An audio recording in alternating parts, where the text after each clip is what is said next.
Hello tout le monde, aujourd'hui petit récap du Galactique, des enseignements qu'on peut en tirer, et puis des surprises, de mes hot takes qui n'ont pas trop marché. Je pensais Anakin plus haut, potentiellement. Bon après j'avais parlé bleu-rouge héroïsme, hein, donc il y a eu deux Han 2 quand même en top 8. Mais c'est vrai que j'aurais pensé au moins un petit Anakin plus haut, même s'il y en a eu un qui était assez haut, mais avec une liste assez différente, donc on va en reparler. Sans plus tarder, le top 8, vous le connaissez. Les deux grosses surprises, ça a été le kilo TT que personne n'avait trop vu, qui est arrivé préparé par la team BN. Donc voilà, la plupart des joueurs jouaient ça dans leur team. Donc avec Ian Klein et George The Hulk qui étaient à la base de ce deck, le classique. Et puis le Han Solo JTL qui est là. Et c'est marrant parce que je me rappelle, j'avais rencontré à Lille à la saison précédente, il était joué par Noxm. Et le deck, je crois, est très proche de sa liste. Hein, s'il regarde la vidéo, qu'il n'hésite pas à me dire, mais il me semble qu'il n'y a quasi aucune nouvelle carte hein, du set. Non, voilà. Il y a zéro nouvelle carte du set, et moi je me rappelle qu'il jouait à peu près tout ça. Je me rappelle m'être pris un Plo Koon sur mon boss qui a fait assez mal. Je suis pas sûr qu'il jouait Poe par contre. Bon, il y a sûrement des petits ajustements, mais globalement la liste est très très proche. Je sais pas s'il jouait ça aussi, Never Tell Me the Odds, qui est un bon moyen de gestion, je pense. J'ai pas vu toutes les games, évidemment j'ai vu celles qui étaient rediffusées, mais du coup j'ai pas vu toutes les cartes en action forcément, notamment celle-là. Donc je sais pas trop Nox, mais s'il passe par là, qui peut faire un petit commentaire sur la liste. En tout cas ce qui est sûr c'est qu'il jouait ça, et qu'il avait plutôt des bonnes perfs avec, si mes souvenirs sont bons, au set d'avant. Le truc c'est que forcément là, dans une méta beaucoup moins aérienne, je pense que c'est un deck qui est d'autant plus fort. Et on l'a vu, le power play un peu du deck, c'est je te rends Plo Koon à ressource 5, j'ai des chips de l'autre côté, donc je rentre Plo Koon avec coordinate, je te fais une embouche 6 sur le grand, puis je déploie mon Han Solo sur un vaisseau de l'autre côté, je détape 6 ressources et je vide tout ce qui reste dans ma main et je prends un avantage sur le board qui est assez colossal. Donc c'est limite, enfin c'est un effet boba du 7 ans qui peut être plus puissant, mais qui est conditionnel aussi, parce qu'il faut avoir un vaisseau de l'autre côté. Cet effet ne marche que si tu le déploies en vaisseau, et en fait tu comptes toutes tes cartes qui ont un coût impair, et tu détapes autant de ressources. Donc déjà, Anne et le vaisseau, en général, c'est déjà 2. Ton Plo Koon, s'il est resté vivant, c'est 3 potentiellement. Et souvent, tu as des petits vaisseaux à 1, là, vous voyez, l'idée c'est de faire pas mal de drop 1. En fait, en ressources paires, on n'a que ces 3 PO, si je dis pas de bêtises. Ouais, il n'y a que ces 3 PO qui permet d'aller piocher, du coup, parce que tu vides énormément de ta main. Et Botchek aussi qui permet d'aller piocher, mais qui lui est impair. Mais du coup, en ressources paires, tu n'as que ces 3 PO. Donc voilà, le deck, je pense, peut pas mal surprendre. Hein. Il a très très bien perf. Au final, il fait 7ème. Il perd en ronde directement. Mais voilà, très très belle perf. Moi j'ai vu le mec jouer, il jouait bien en plus en stream. Donc voilà. Après, les deux gagnants, donc voilà, on a parlé du Kiloren, on va le regarder un peu. Non, ça c'est le Talzin. Le Kiloren, je l'ai testé très rapidement. J'avoue, j'ai zéro feeling du deck. Je sais pas comment ils font. En fait, globalement, moi j'ai remarqué que les listes de George et de Lego Pizza, je sais pas. Je comprends pas. Moi, je me rappelle, je jouais des listes Lego Pizza 7-1, 7-2 de Anne Envers.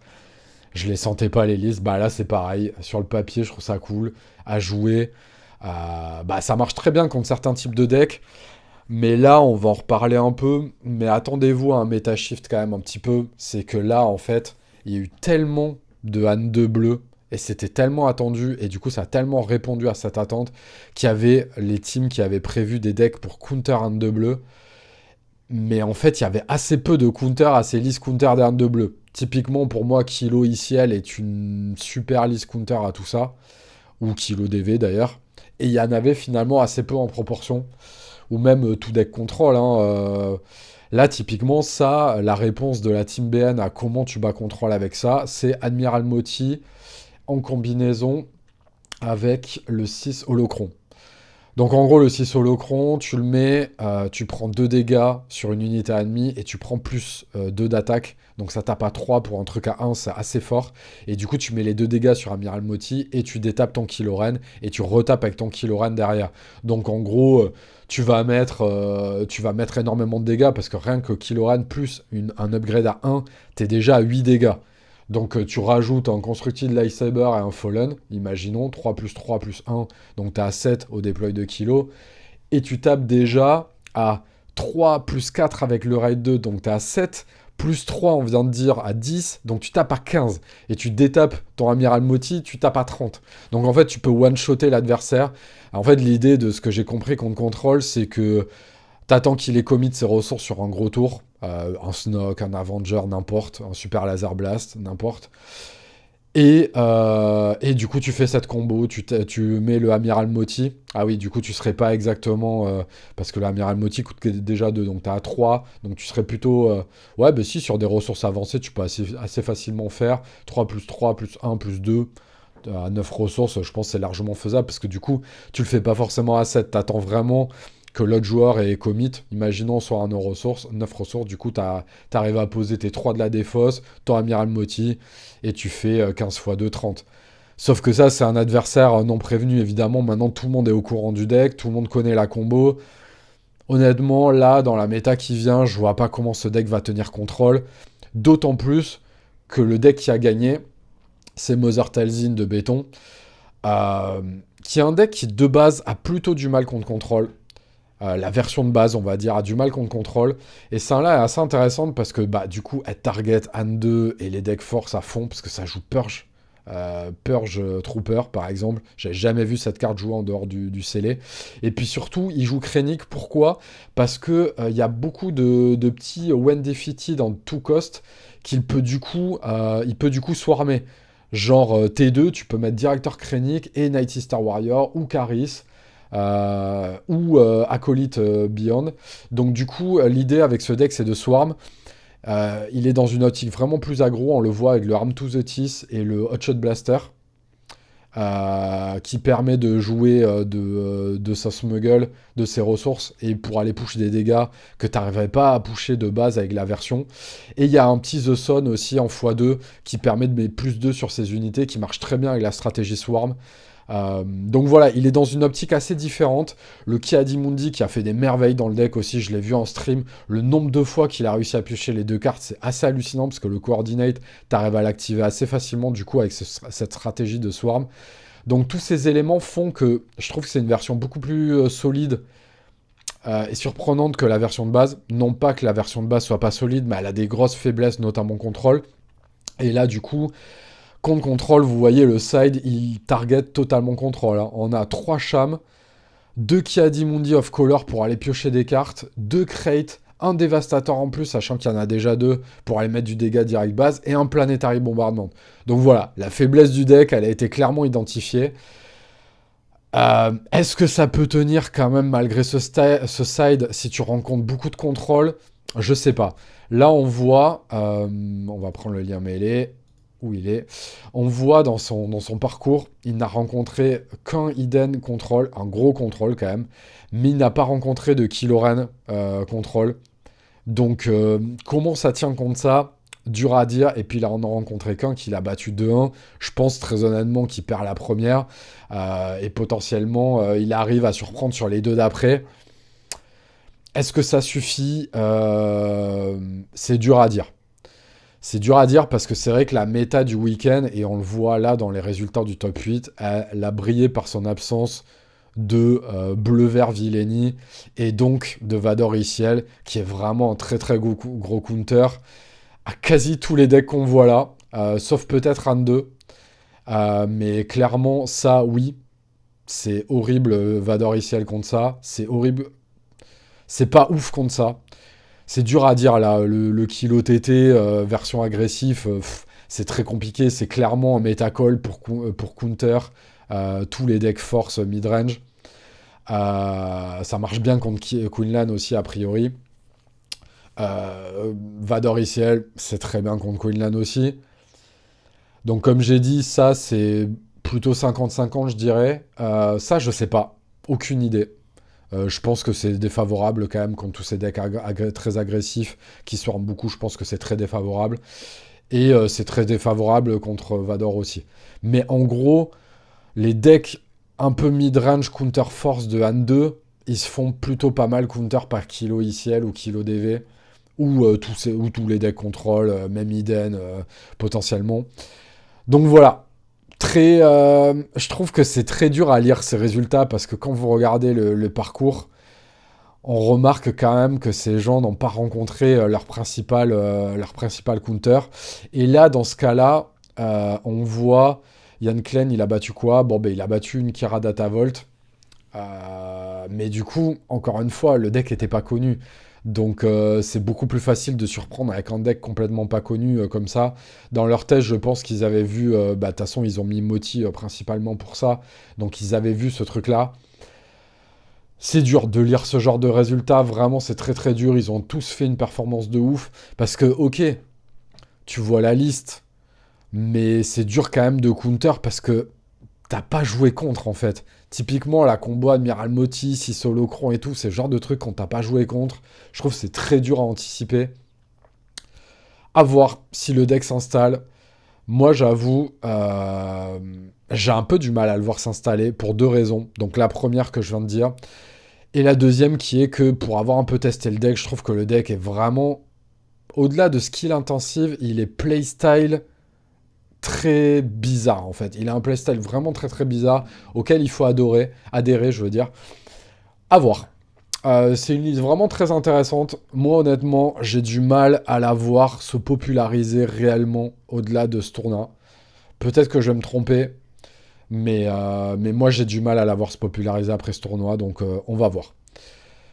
Du coup, Anakin, qu'est-ce qu'il est devenu? Bah, il a été 10e. On le voit là, c'est Avestator, le premier Anakin. Le truc, c'est que c'est un Anakin qui est même pas basse force. Euh, les raisons qu'il a données, moi je le connais un peu, donc j'en ai parlé en MP avec lui. Il en a parlé aussi sur le Discord BM. Si vous voulez aller voir, c'est en public, il n'y a pas de souci. La raison étant que pour lui, il y avait trop de drop 4 avec la basse force, ce qui est vrai. Mais je vois pas en quoi c'est un argument en soi. Mais en tout cas, lui, ça le dérangeait. Euh, Et donc, du coup, il a joué une version assez classique où il dit que Tex est trop fort. Mais évidemment, quand tu joues pas Ki-Adi-Mundi, Tex est trop fort. Mais quand tu joues Ki-Adi-Mundi, oui, Tex ça peut être cool, mais c'est vraiment pas un truc dont tu as besoin en main deck, potentiellement en side. Là où c'est intéressant, c'est qu'il avait un plan anti-Vador très intéressant, je trouve. On en a parlé ensemble. Il n'a pas de tout drop aérien, et quand vous regardez son parcours, euh, hop, il a battu du Vador. Et non seulement il a battu du Vador, mais il a battu le Vador qui est en top 8, il me semble bien. Non, il a battu Travis Johnson. Travis Johnson, si je dis pas de bêtises, dites-moi, corrigez-moi si je me trompe, mais je connais un Travis qui a une chaîne YouTube, qui est plutôt bon joueur, qui a gagné du PQ et tout. De toute façon, il l'a rencontré en round 9, donc ça veut dire que c'est un mec de toute façon qui est passé jour 3. Et il a battu 2-1. Je pense qu'il a... oui, non, je sais pas, je pense, c'est qu'il a perdu la première. Et derrière, son plan, ça a été quoi? Ça a été que lui, il bat Vador 4 avec pillage, open fire, et évidemment le Jedi Starfighter, je sais pas s'il a eu sur les deux games qu'il gagne en main de départ, mais évidemment quand tu l'as en main de départ, il aide vraiment. En gros, t'as Jedi Starfighter et open fire dans ta main de départ, t'es trop bien, vraiment. Euh, mais aussi la manière dont il me disait qu'il battait, mais alors là, du coup, j'ai pas vu les games, donc c'est dur à dire, mais a priori, pillage aidé. Est-ce que pillage aide parce que t'es déjà devant, comme en général pillage fonctionne, ou est-ce que ça l'a vraiment aidé à revenir dans les games? Honnêtement, j'en sais rien du tout. Mais s'il a pioché les deux Jedi Starfighter en main de départ, évidemment qu'il est bien. Moi, ce que j'aurais aimé voir, c'est est-ce qu'il a gagné une des games sans avoir le Jedi Starfighter en main de départ. Et ça serait intéressant de savoir. Voilà, donc il faut vraiment tenir compte des variances et tout. L'autre variance dont il faut tenir compte, donc il jouait Anakin avec Power of the Dark Side en off-color pour avoir parlé avec lui. Il aurait dû jouer 3 Anakin, c'est une évidence. Anakin, c'est trop fort. Vous pouvez aller regarder sur Card Market maintenant, d'ailleurs, la carte a complètement explosé, c'est ridicule. Moi, je suis sceptique sur la manière dont il bat Vador, très clairement. Par contre, Je trouve qu'il a été plutôt bien pairé. Parce que clairement, Anakin, c'est un deck qui va chasser tous les Han 2. Et contre Quinlan, c'est un match-up 50-50. Moins le joueur Quinlan est bon dans le match-up, plus tu vas avoir un très bon match-up contre. Mais contre un très bon joueur Quinlan, c'est vraiment du 50-50. Mais vous voyez, Han 2, Han 2. Là, il bat un Piet. Le pillage a dû aider, très clairement. Moi, je le joue en side. Puis Piet, c'est un deck qui a beaucoup de variance. En gros, t'as Piet qui rampe et Piet qui rampe pas. Quand le deck rampe pas, c'est vraiment moins fort. Cad Bane, ok. Bonne perf de 0. Pareil, c'est un 50-50, ça dépend du niveau du joueur. Han Solo, Sabine, Quinlan et le Vader 4. Et Anakin, donc là il a battu en miroir, et un Kazuda. En gros, il n'a rencontré aucun deck contrôle.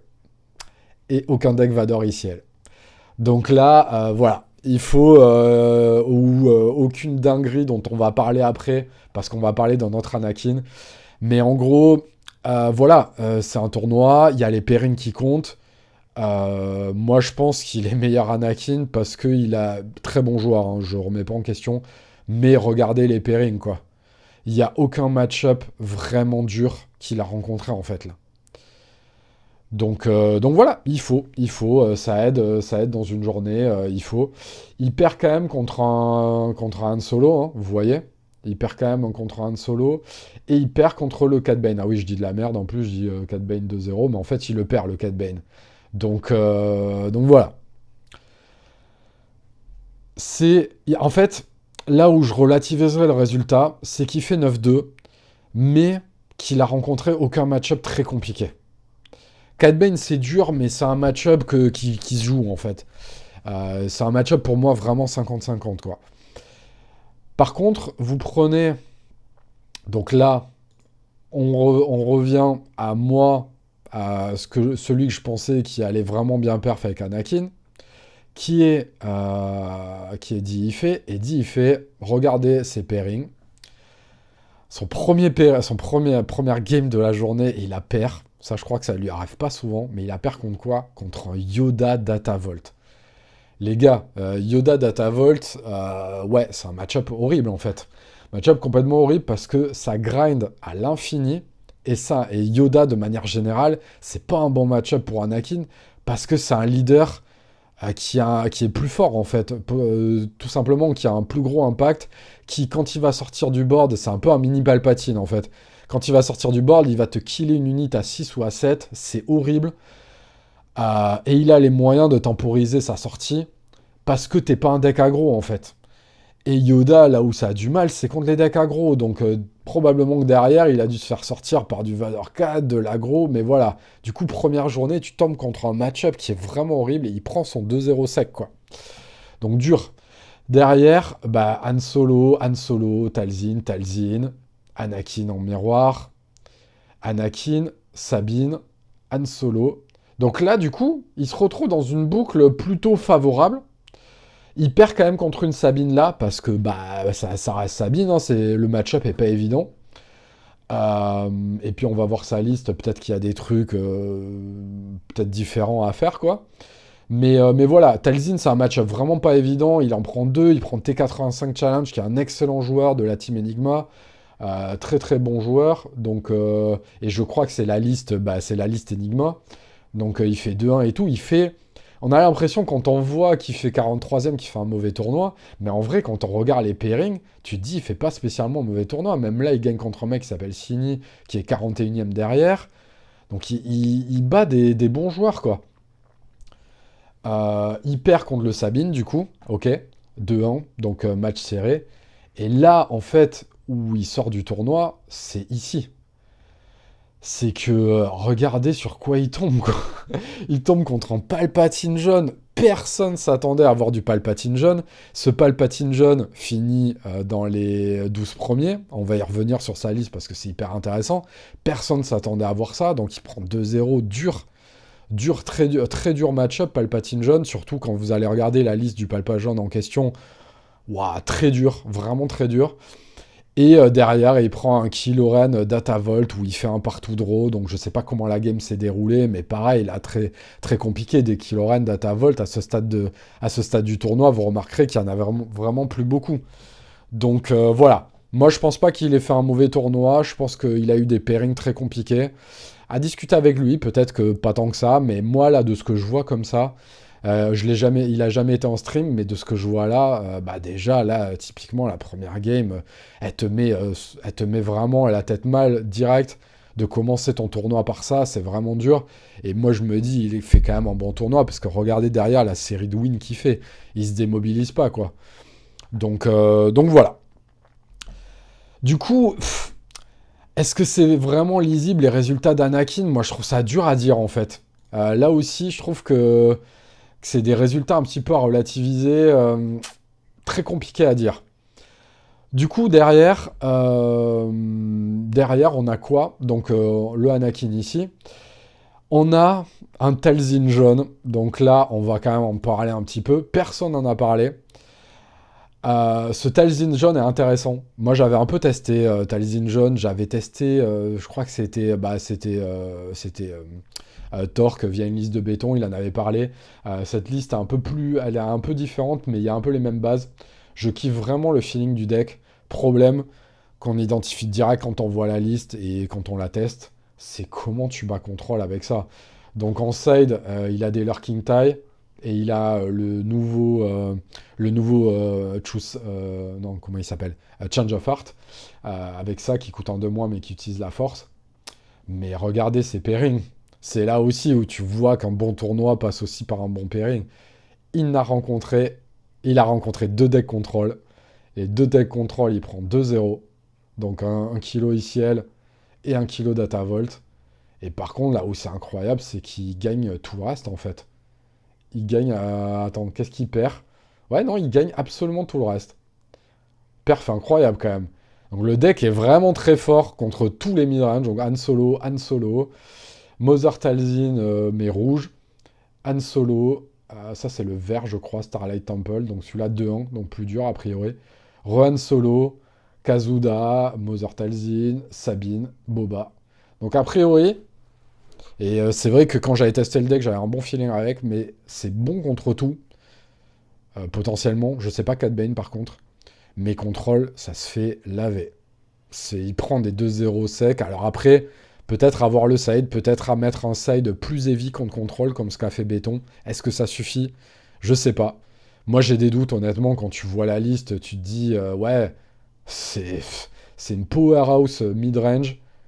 Mais bordel, comment tu bats contrôle, quoi. Vraiment, toutes tes armes, c'est des trucs qui ne servent à rien contre contrôle, en fait, basiquement. T'as pas de late, enfin, t'as pas de late, en plus, t'agresses pas beaucoup, quoi. Vraiment, c'est pas un deck qui agresse énormément, c'est un deck qui a une capacité à contrôler le board très forte, mais c'est pas du tout un deck qui agresse fort, quoi. Et il n'y a pas la strat un peu de béton aussi, de faire de faire un peu plus de swarm avec le Krennic et des drop 2 que tu peux jouer à 1. Donc voilà. Mais le mec a dû quand même sacrément bien jouer parce qu'il a battu tout le reste qui n'était pas, c'est des match-ups défavorables. Donc voilà, il a pris un deck très polarisé et il a tout battu sauf ce contre quoi il perd naturellement. Voilà. Ça me paraît très compliqué de faire un top 8 comme ça avec ça quand même. Et voilà. Et c'est le cas, hein. Du coup, il se prend 2 mauvais match-up, il perd les deux, il fait quand même 9-2. Vous remarquerez qu'en top 8, bah, il y a quand même 3-9-2. Donc voilà, il est pas loin de passer top 8, quoi. Ensuite, qu'est-ce qu'on a? On a ce Palpatine là qui est très intéressant, là il faut absolument en parler, qui finit 13e. Où il est? Touk touk touk touk touk. Ouais, ça c'était la liste de DIF, le voilà. On va le remonter un peu. Donc voilà, Palpatine, on pensait que c'était mort. Nous, on a un mec dans la team Kawa qui joue Palpatine normalement. Là, il a joué Boss Bleu. Bon, c'était pas forcément le meilleur choix, malheureusement. Il est passé jour... Non, il est même pas passé jour 3 en fait. Donc malheureusement. Et notre autre membre de la team, Camino, on lui fait des bisous avec Sabine. Pareil, il est pas passé jour 3. Il s'est pris un 0-3 direct, donc voilà. Bah, t'as perdu direct ton tournoi, hein. Kawhi, il a accroché, il a fait 4-0, je crois, et puis après, il a enchaîné les mauvais... Ah oui, si, il est tombé contre Wu. Donc ça dure, il s'est pris un 2-0 sec contre Wu, et après, ça a commencé à être dur. Mais bon, voilà. Du coup, le Palpatine. Donc voilà, quelle est la nouvelle carte, le Legacy Run, comme on s'attendait. Et la liste, mais là, ils gagnent contre... Ah merde, elle est où? Elle est là. Donc là, ce qui est intéressant, c'est contre quoi ils gagnent et contre quoi ils perdent. Donc là, vous voyez, mais ils gagnent contre Han Solo. Donc voilà, logique, le mid-range. Kazuda, il le passe, qui est le bleu, je crois. Ouais, c'est ça. Qui est du coup quand même assez agressif. Il gagne 2-1. Il gagne une Sabine. Non, pardon. Il perd contre Sabine à ce moment-là. Donc, mais il perd quand même 2-1, hein. J'aurais bien aimé voir le stream de ça, ok, mais il perd, logique. Han Solo, il gagne. Cad Bane, il gagne. Il perd contre un Quinlan sec 2-0. Donc là, c'est un mec de la team BN, si je dis pas de conneries, donc très bon joueur. Euh, il gagne contre Speak, qui est aussi un mec de la team BN, en français qu'on connaît bien. Donc ils ont tous la liste Yukunu. Dites-moi des bêtises, hein, si Carlos il est pas BN, mais il me semble qu'il est BN. Donc là, bizarrement, donc là, si les deux sont BN, ils ont la même liste. Il gagne contre Spilk 2-0, alors qu'il vient de perdre 2-0 contre a priori la même liste. Je serais curieux, Spilk, si tu passes par là, qu'est-ce qui s'est passé? Il gagne contre Anakin, match-up favorable, hein, clairement, mais 2-1, donc pas évident. Il gagne contre une Sabine, là. Donc là, clairement, le turning point de son tournoi, il est là. Il gagne contre une Sabine 2-1. Il met 2-0 à DIF. Donc là, on en revient au fait que, bah, avec Anakin, c'est très dur contre Palpa Jaune. Match-up très compliqué. Et derrière, il gagne contre un 2.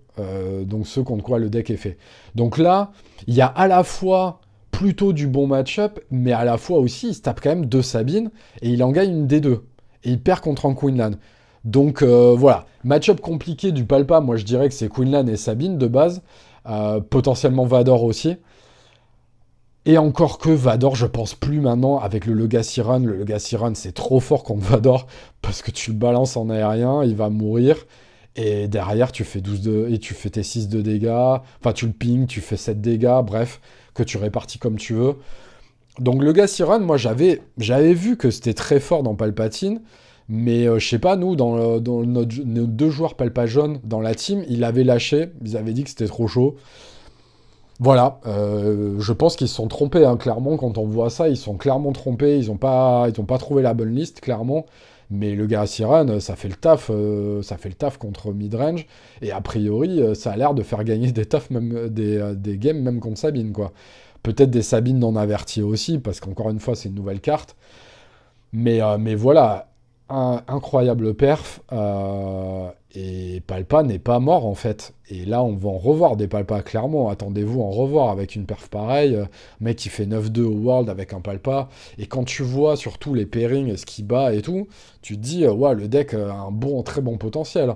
Surtout quand tu vois, il n'a pas rencontré Talzin, mais moi je suis sûr et certain que le deck est très favorable contre Talzin. Donc voilà. Attendez-vous, et même il a pas tué des Kylo Ren TT, mais c'est incroyable. Moi, je pense que Kylo Ren TT, c'est pareil, il leur a roulé dessus. Honnêtement, je vois pas comment Kylo Ren TT, ça passe ça, quoi. Dites-moi si je me trompe, mais moi, je vois pas, quoi. Donc voilà. Qu'est-ce que j'ai relevé après derrière? Donc voilà, la Tazine de SIP. Donc là, il y a eu un petit scandale. Je crois que c'est eux deux, là, du coup.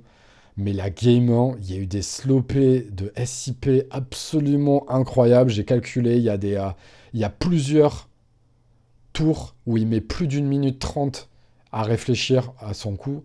Sachant que c'est des trucs, c'est même pas des turning points. Genre mettre une minute 30 une fois dans la game à réfléchir à un turning point, typiquement on le voit sur Kylo, quand il doit déployer, qu'il doit compter les maths, machin et tout, je comprends totalement. C'est vraiment normal. En gros, le deck Kylo, c'est beaucoup de play très rapide. Et ton déploy, il y a une grosse réflexion à faire. Il faut reprendre ta défausse, faire tes comptages. Est-ce que ça passe, est-ce que ça passe pas? Tu peux même prendre 2 minutes à réfléchir ce tour. C'est absolument compréhensible. Là, C'était n'importe quoi. Il y a un moment même sur un ping, il a mis un ping de l'opposant, il a mis plus d'une minute 30 à réfléchir, plus après, derrière, il devait jouer. Regardez le stream, regardez la tête de l'adversaire. Au début, ils sont en train de rigoler ensemble. Au bout d'un moment, ils rigolent plus du tout, quoi. Et du coup, ça mène à quoi? Ça mène, il gagne, donc le Cat Bane gagne la game 1 malgré tout ça. La game 2, je sais pas ce qu'il fait. Est-ce qu'il sort de la game ou quoi? Parce qu'il est vénère des slow play, machin et tout. Ou il veut rentrer dans la tête de SIP, je sais pas ce qu'il fait. Mais il se met à jouer le jeu du passe-passe. Alors qu'on voit très bien que sur la game 1, il a aucun intérêt à jouer le jeu du passe-passe. Et que, en fait, il doit jouer T1 pour après commencer à pinguer les drops de Talzin, et il joue pas du tout comme ça, il se met à passe-passe. Talzin a la main pleine à ce moment-là, donc elle a toutes les options, elle peut faire toutes les force throws sur sa main qu'elle veut et tout. En plus, elle a du late, alors que Cat Bane a que Cat Bane en late. Là, t'as des Anakin à te taper en face, des Dévastators et tout. Il connaît la liste en plus, je sais pas ce qu'il fait. Donc, en fait, le premier play de la partie, c'est SIP qui sort Mozart Talzin et qui a 15 000 cartes en main. On sait très bien que Talzin, qui a plus de cartes en main, elle a beaucoup plus d'options. Elle a les Power of the Dark Side, elle a les Force Lighting, les Force Throw qu'elle peut faire sur elle-même, les Dévastators. Enfin bref, incompréhensible la deuxième game, il la perd évidemment. Parce que bah, c'est pas du tout la bonne strat. Cat Bane doit agresser, contrôler dans ce match-up. Troisième game, il se remet la tête dedans. Et en plus de ça, il a le destin de son côté. Parce que bah, SIP a une sortie horrible. Je crois qu'il a pas de T1, tout simplement. Il a pas de T1 et Cat Bane joue. Donc je crois qu'elle joue une basine et il voit qu'il a pas de T1 à ce moment-là. Je crois, hein.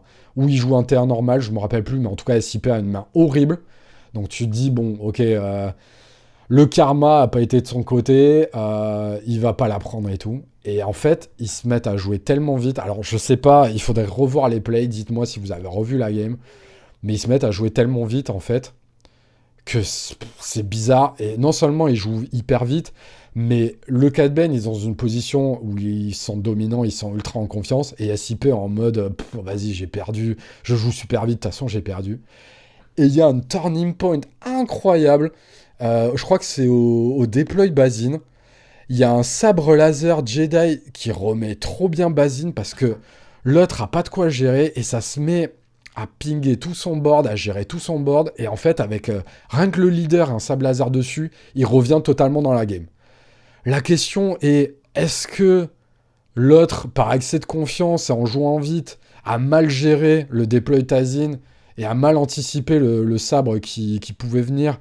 Ou est-ce que non, c'était inévitable et juste le play sabre laser sur Tazin, c'était trop fort à ce moment de la game contre Cat Bane? Honnêtement, il faudrait revoir la game, je me rappelle plus. Dites-moi si vous avez revu la game. Mais là, du coup, il arrive à remettre le board even et c'est la descente aux enfers pour le Cat Bane parce que du coup, bah, ça joue ultra vite. Tu vois que SIP va même prendre des tokens de dégâts pour lui mettre à sa place. Enfin, ça devient n'importe quoi tellement qu'ils sont pressés par le temps. Tu vois que les judges sont en train de leur dire allez, c'est la fin. Les deux sont en mode PLS, sueur totale et tout. Bah finalement, ça se finit sur un draw. Aucun des deux concède. Honnêtement, ça commence à sentir mauvais pour le Cat Bane, mais je comprends qu'il n'ait pas concédé. C'était pas du tout à lui de concéder, clairement. Et SIP n'allait pas concéder parce que je pense qu'il se disait qu'il voyait que la game était plutôt favorable. Donc vraiment horrible. Je pense que le Cat Bane déteste SIP maintenant. Je pense qu'ils ne rigoleront plus jamais en game, hein, clairement. Mais c'est terrible parce que celui qui gagnait, là, il passe en top 8. Donc terrible. Vraiment. Et en plus, on a vu ça en stream. Donc c'était un peu l'apocalypse en stream. Vraiment terrible. T'as passé 2 jours intenses. T'as je sais pas combien de games. Et alors, pour venir à SIP sur ses slow play, attention, je dis pas qu'il le fait exprès. Moi, la manière dont je le vois, c'est que journée tellement intense, tu le vois, il est en train de compter avec ses doigts sur les cartes et tout, et en fait, moi j'ai l'impression qu'il a freezé, quoi, qu'il a eu des brain freeze, que son cerveau arrivait plus, avec le stress, le stream peut-être et tout, il arrivait plus à calculer le truc, quoi, le calcul se faisait plus, il arrivait plus à calculer rapidement, il prenait des décisions ouais, qui prenaient 10 ans sur des trucs qui, je pense, sont pas spécialement compliqués pour lui en plus. C'était, encore une fois, je le dis, c'était pas des plays de turning point, c'était pas ça. Parce qu'en plus, on le voit en Game 3, il joue ultra vite et il fait assez peu d'erreurs sur la Game 3. Enfin, moi, je vois peu de trucs, peu de plays contestables. Tu vois que avec le stress, l'adrénaline et tout, son cerveau il se met à se enclencher. Et là, et on le voit, je sais pas si ça vous avez déjà arrivé, mais quand on a la pression du temps et tout, notre cerveau il se met en mode waouh, les calculs vont hyper vite et tout. Là, non, juste, je sais pas, il s'est peut-être pas assez bien mis dans la game. Et du coup, je sais pas. On voit au début qu'il rigole avec son adversaire. Je pense qu'il était pas totalement bien dans la game. Et voilà, ça a conduit à ça. Est-ce que c'est un slow player récurrent? Je pense pas. Moi, j'en ai vu d'autres hein, en France notamment. Du coup, moi, quel conseil j'ai à vous donner à ça? Coller le judge immédiatement, quoi. Surtout si c'est une game en jeu et tout. Mais même si c'est pas une game en jeu, si c'est votre première game de tournoi et que vous la perdez sur un nul ou une connerie comme ça, collez le judge absolument. C'est pas méchant envers l'adversaire, mais le problème, c'est que ça va vous conduire tous les deux à une situation impossible, en fait. Parce que s'il y a 3 games, vous n'arriverez pas au bout. Une première game comme ça, moi, je l'ai vu direct, j'étais en mode, mais en fait, ils pourront jamais faire les 3 games. Donc j'étais en mode, bah, espérons qu'il y ait un 2-0, parce que là, vous n'arriverez pas au bout, les gars, clairement. Donc dès la première game, prenez ce réflexe de call le judge, parce que c'est pas méchant, mais le problème, c'est que aucun de deux joueurs ne peut se permettre ce genre de truc, en fait. C'est aussi simple que ça. Donc voilà, c'était un peu l'aparté là-dessus. Après, qu'est-ce qu'on a eu d'intéressant? Bah, Yukunur, notre premier français, là, qui est 17ème, avec une liste Queenland un peu différente de celle de Wu. Tiens, mais on peut parler de la liste Queenland de Wu, d'ailleurs, ça c'est intéressant. Euh, Elle est où? Touk, touk, touk, touk, touk. Je l'ai pas pris? Bah, dis donc. Je ne respecte même pas Wu, qui a fait un parcours incroyable. Regardez les games qu'il fait contre Yann Klein. Franchement, les games sont incroyables. Le niveau de jeu qu'il y a des deux côtés et d'anticipation est vraiment... voilà. Vous avez le meilleur du jeu à ce niveau-là. Alors, quelles sont les nouveautés? Bon, bah, Adigalia x3, pas très surprenant. Ce qui est surprenant, par contre, c'est la liste Yukuno, il y en a que deux. Je serais curieux de savoir quel est son take là-dessus. Mais c'est parce qu'il jouait la 2-3 qui est en bouche là. Je pense pour passer les Secretive Sage et ce genre de choses. On a Dipa Balaba en x3. Dans la liste Yukunur, c'est en x2. Donc voilà, c'est devenu un peu la staple. Moi, nous, on jouait avec Stup, on jouait Po à 5. Ça, c'est un peu le remplaçant de ça. À quel point c'est plus fort que Po à 5, je sais pas. Honnêtement, je build plus trop Queenland là, mais j'ai envie de m'y replonger dedans. Mais en tout cas, Dipa Balaba, voilà, ça a vraiment fait le taf. Han Solo est revenu en x3, bah parce qu'il faut répondre à toutes les grosses menaces qu'ont les decks midrange maintenant. Donc on voit Dipa Balaba, Han Solo x3. Un Queenland en x2, qui a pris une place à Kira. Moi, je pense, j'ai pas vu, du coup, dans les games streamés, on le voyait jamais le Queenland, du coup, ça devait pas être le bon call à ces moments-là, mais moi, je pense que c'est pour les decks aggro. Tu passes en mode aggro contre les decks aggro avec Queenland, tu peux aller mettre des énormes claques, parce que du coup, avec un Hotshot Blaster, il tape à 8 direct, avec une attaque surprise, il tape à 9, donc c'est énorme. Donc je pense qu'il y a un côté, ok, contre aggro, j'ai envie d'aller gagner la race. Euh, je m'en fous d'Ashoka. C'est vrai qu'Ashoka contre aggro, c'est pas très bon. C'est plutôt Kira ou Kunlan. Donc voilà, je pense que c'est une autre option contre aggro. Fang Fighter qui du coup est descendu à 1, alors qu'avant c'était en x2. 3 Red 5 comme d'hab. Et là, il y a un choix qui est 2 Spark en main au lieu du Wele. Donc voilà. Il a interverti. Moi, j'avoue, j'ai beaucoup de mal à jouer Kunlan sans Wele. Mais voilà, à voir, c'est peut-être un méta-call aussi. Par rapport au fait qu'il s'attendait à avoir peu de decks contrôle Villeni, et ça a été le cas hein, quand on regarde son parcours. Queenlan, non, on revient ici. Je suis perdu, j'ai trop de. Je vais commencer à fermer des fenêtres, voilà. Donc là, quand on regarde son parcours, combien de contrôle Villeni il a rencontré? Donc là, Obi-Wan, ok, Amiral Piet, très bien. Donc là, bah, le plan discard hein, marche bien. J'avoue qu'Ouélé, ça marche vraiment très bien aussi. Peut-être qu'il perd, on voit qu'il gagne 2-1, peut-être qu'il perd la première parce qu'il a pas Ouélé. Parce que si tu Ouélé, premier capital chip qu'il pose, le mec revient jamais, hein. C'est impossible. Donc c'est pour ça que j'aime bien Ouélé aussi. Donc là, il bat notre team member Kawa, malheureusement, qui jouait Bosque. Donc voilà, il bat un deck control avec ça. Sauf que c'est pas un deck control qui rampe. C'est plutôt Ouélé, c'est bon qu'on les deck control qui rampe. Yoda, ok, très bien, pareil, ça rampe pas. Dark Vador, Talzin, ouais, Kil'Oran, ouais, il bat 2 TT. Ouais, donc voilà, il n'a pas rencontré de gros contrôles. Typiquement, il n'a pas rencontré son collègue qui jouait la Hidden Control Data Vault. Je pense que ça aurait été un match-up intéressant. Je pense que sans Waylay, c'est quand même pas évident. Donc voilà, un peu les nouveaux takes de la liste, des nouvelles listes. Vous pouvez regarder celle de Yukunur aussi. Celle de Yukunur, on va la regarder vite fait, mais vous allez voir. C'est un peu son ancienne liste où il a rajouté 2 Dipa Balaba et 2 Adi Galea. En gros, il n'y a pas grand-chose de nouveau. It's pretty much what you would expect, comme dirait Torque. S'il y a un truc intéressant en side, c'est la Fennec, que j'ai vu jouer aussi en Cat Bane. Ça revient, bah, là aussi, pour aller taper des très gros trucs, c'est bien. Donc voilà, 3 Fennec quand même, ça me paraît énorme. Pareil, là je suis curieux, Spilk ou Yukunur, si vous passez par là, dites-moi un peu quels sont les cas de figure pour la Fennec. Moi je suis pas au courant. Donc voilà. Bah voilà, on a fait un peu le tour, hein. Donc voilà, méta Sabine aussi qui arrive là. Donc Sabine quand même assez tard, hein. Regardez, au final, la première Sabine, en fait il n'y a aucune Sabine en 9-2. Ça, c'est intéressant comme truc à voir. Et du coup, le français, deuxième français est là, 25e, avec une Sabine. Et sinon, il y a une autre Sabine là. Donc voilà, intéressant quand même qu'il n'y ait pas de Sabine en 9-2. Donc voilà, beaucoup de Tazine, Tajin comme on l'appelle, Queenland, voilà, méta assez diversifié. Vous voyez une Leiden Data Vault qui est là, qu'on va voir aussi, tiens, on peut regarder pour voir un peu l'état de contrôle, comment ça jouait. Ça jouait avec la nouvelle carte, la Crushing, non, comment ça s'appelle? Crushing Blow, je crois? Est-ce qu'elle s'appelle, non, ouais, si, c'est Crushing Blow. Pourquoi cette carte est bien? Parce qu'en fait, ça t'économise un Merciless ou un Power of the Dark Side. Ça, je sais, parce qu'on a des fous du bus de contrôle dans la team. Donc, je connais bien la take de ça. Ça te permet de garder tes Merciless et tes Power of the Dark Side pour plus tard. Parce qu'en gros, le plan, c'est tu passes et tu removes le premier truc qui est posé. Du Snock contre Vador 4. Ça, pour aller rechercher tes Vigilances et tes Super Laser Blast ou tes autres removals. Annihilator, voilà, pour aller tuer tous les decks miroirs. Un restock, voilà, le plan vigilant, vous connaissez, très late comme deck.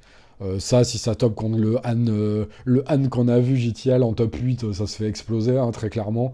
Mais voilà. Et si il y avait quand même une take assez intéressante dans son side, oh, comme par hasard, il jouait des parlementaires.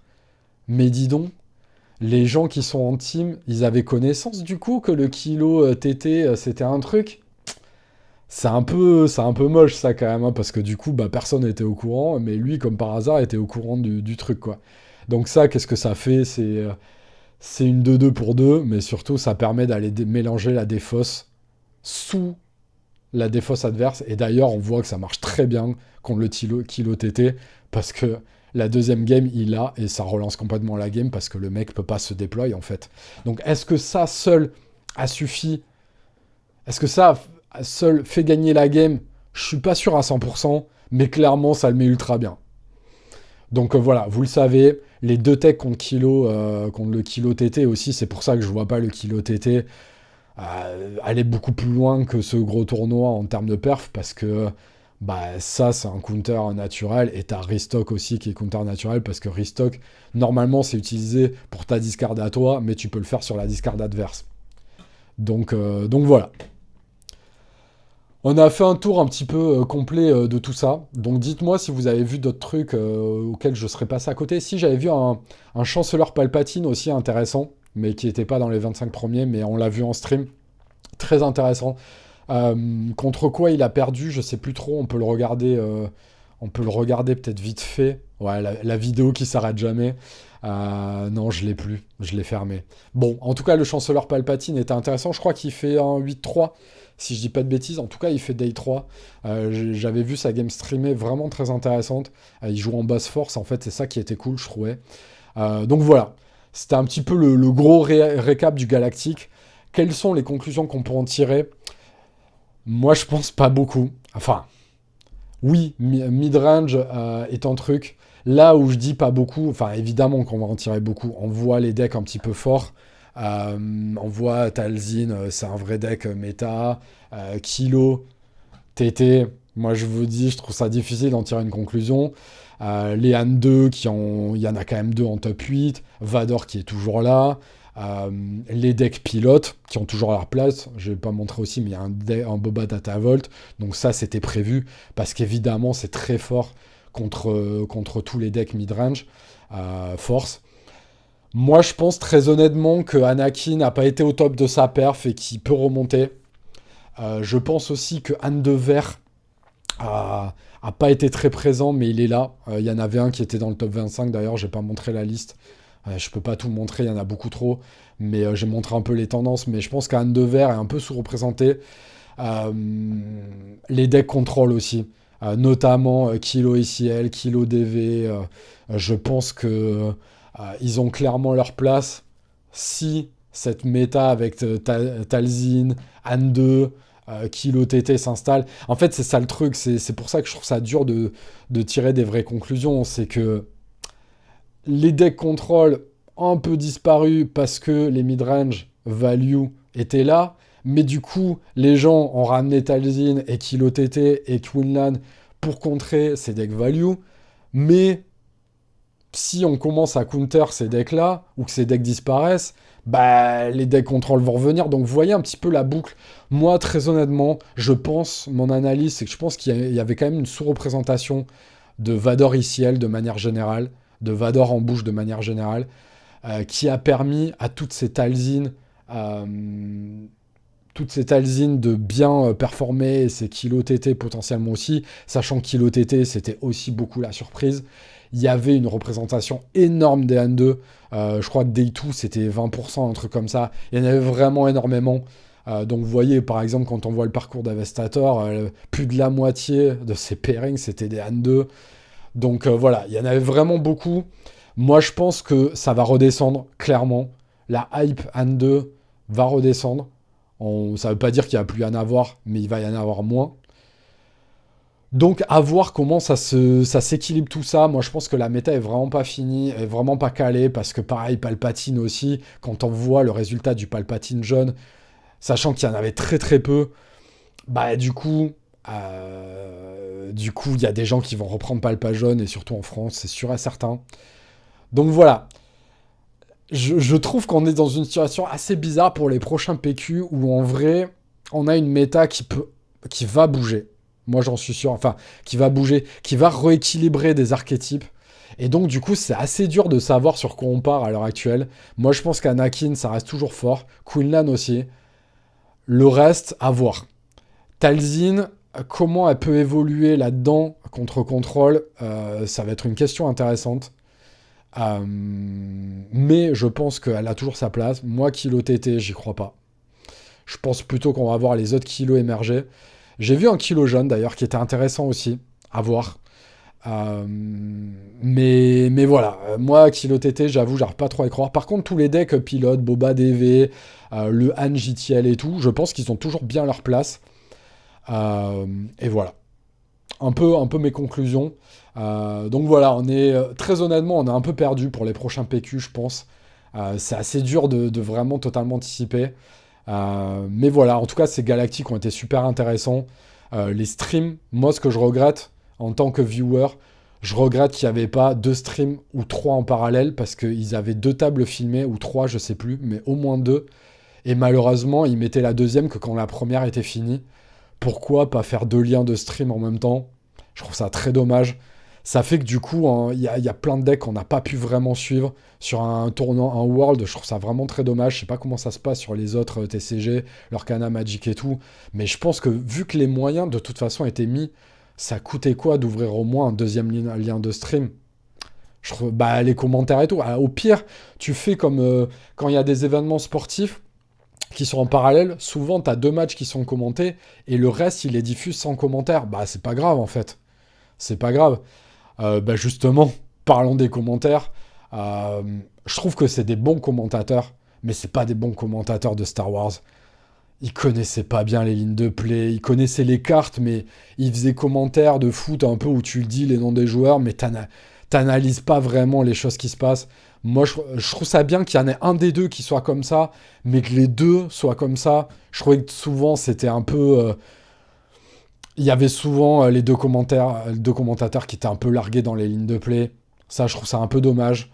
Je trouve ça bien en fait d'en avoir un qui est en mode ok commentateur, qui connaît pas forcément ultra bien le jeu et tout, mais mettez quelqu'un qui connaît très bien le jeu derrière. Il avait fait, ben, je crois que c'était à Liverpool, il y avait You Can Call Me Al qui faisait le deuxième commentateur et c'est un très bon joueur compétitif qui est dans la team Enigma et là je trouvais que les commentaires étaient vraiment intéressants parce que tu avais lui qui a amené l'analyse un peu tactique stratégique dans mec qui connaît vraiment bien le metagame et les strats du jeu. Là j'ai trouvé que ça avait vraiment manqué sur les commentaires là.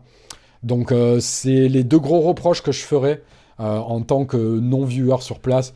Genre mettez-nous moins 3 tables de stream, quitte à en commenter qu'une, si vous n'avez pas les moyens de commenter les 3 tables, ou en commenter 2 et en mettre une, mais c'est dommage en fait de pas mettre au moins 3 tables streamées pour qu'on puisse voir, parce qu'en plus, vous l'avez vu, ce qui est bien, c'est que du coup, les gens peuvent s'approprier le stream pour le commenter. Typiquement, il y a Carture Table qui avait commenté en français, il y a d'autres pays qui l'ont fait. Bah voilà, au pire, tu peux aller commenter comme ça. Et donc, tu peux suivre en parallèle une table qui a été commentée en français, plus la table officielle commentée en anglais, la troisième, tu fais du multi-écran. Moi, j'aime bien faire ce genre de truc. Puis surtout, ça permet de voir des matchs intéressants, parce qu'il y avait vraiment des moments sur la table de stream, t'avais des games qui avaient aucun intérêt, on se rappelle tous de la toute première game, l'ouverture limite, ouais, qui se fait...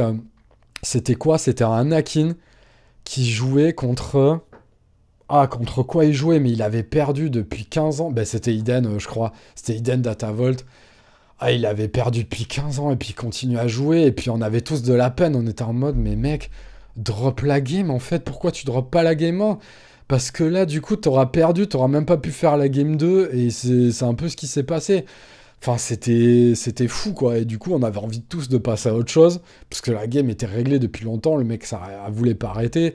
Ou un match-up pas intéressant, ou j'en sais rien, un match-up contrôle que t'as pas envie de regarder, t'as envie de regarder une autre game, ou t'as envie de regarder un deck, bah, typiquement le Kilo TT que t'avais envie de regarder beaucoup plus tôt, ce genre de truc. Ou un joueur que tu connais. Donc voilà.